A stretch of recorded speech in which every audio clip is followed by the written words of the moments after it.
শুরুতেই আপনাদেরকে বলে রাখি, রেশন কার্ডের ফ্যামিলি স্প্লিট বা বিভাজন করতে হলে আপনাকে 13 নম্বর ফর্ম ফিল আপ করতে হবে।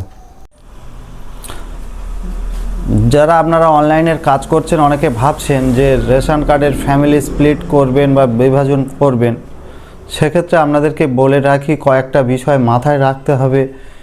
সেই বিষয়গুলি না মাথায় রাখলে কিন্তু আপনি ফ্যামিলি বিভাজনের কাজটি করতে পারবেন না। তো প্রথম যে ব্যাপারটি থেকে যায়, সেই ফ্যামিলির সদস্য সংখ্যা মিনিমাম 7 জন হতেই হবে। এমন হয়তো হয়েছে যে 7 জনের মধ্যে কোনো একজন বেশ কিছুদিন আগে মারা গিয়েছে, সেক্ষেত্রে অসুবিধে নেই, 2 বছরের মধ্যে মারা গেলেও সমস্যা নেই।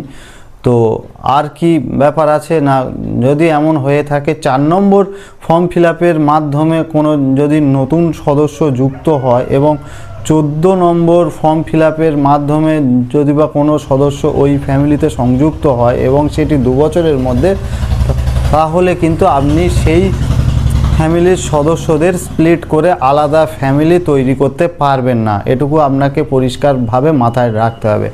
আরেকটি বিষয় আপনাকে কি মাথায় রাখতে হবে, যে পরিবার থেকে আপনি বিভাজিত হয়ে আসতে চাইছেন সেই পরিবারের আধার কার্ডের ওটিপির আপনার প্রয়োজন হবে এবং সেই পরিবারের একটি রেশন কার্ডের প্রয়োজন হবে। আর যে পরিবারটা আলাদা হতে চাইছে সেই পরিবারের আধার কার্ডের ওটিপির প্রয়োজন হবে এবং রেশন কার্ডের প্রয়োজন হবে।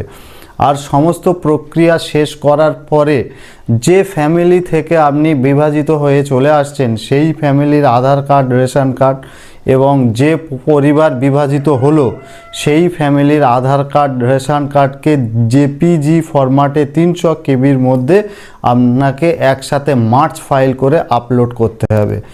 করলেই ফ্রেন্ডস 2 দিন থেকে 1 সপ্তাহের মধ্যে আপনার পরিবার বিভাজনের কাজটি সম্পূর্ণ হয়ে যাবে। তো আজকের ভিডিওটি এই পর্যন্ত। Thank you.